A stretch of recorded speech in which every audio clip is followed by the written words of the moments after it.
अस्सलाम वालेकुम। आज की अक्सर जो मैं बताना चाहता हूँ वो चांदी की अक्सर है नमक बस खिपरा में।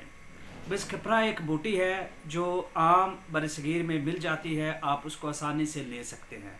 उसके लिए मेरी ऑलरेडी वीडियो मौजूद है, वो डिस्क्रिप्शन में मैं लिंक भी दे देता हूँ कि बस खिपरा बूटी की पहचान क्या है, ये कहाँ से मिलती है, कैसी होती है।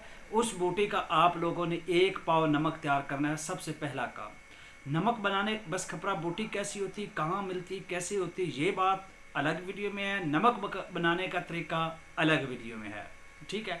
अब 1 पाव नमक तैयार करने के बाद आपने आर्सेनिक, जिसको सिंपल फार संख्या कहते हैं, ये 2 तोला की डली लेनी है। इसको साफ़ कर लेना है। साफ़ किस तरीके से किया जाता है, जो पुराने लोग हैं वो सारा इसको जानते हैं। जो बिगिनर है, जो लोग नया नया कदम रख रहे हैं सिरगरी में, वो भी वीडियो ऑलरेडी मौजूद है।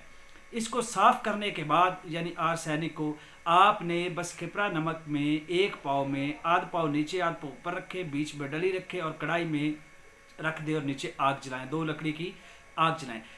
बस खपरा नमक थोड़ा सा और साथ होना चाहिए, जहाँ से धुआं निकले कोशिश करें वहाँ पे थोड़ा सा और डाल दें। इस तरीके से आप 24 घंटे आग दें। निकालने पर ये कैमोनार होगी और 5 तोला जिस पर तरह करें ये हमलानी हो जाएगी, यानी चांदी का बिल्कुल 100% हमलान होगी और बहुत ही एक अच्छी अक्सीर है। शर्त ये है कि आर्सेनिक जो है वो अच्छी कहानी होनी चाहिए और साफ़ भी होनी चाहिए, उसका मुसफ़्फ़ा होना भी ज़रूरी है और बस खपरा नमक भी अच्छा तैयार होना ज़रूरी है। शुक्रिया।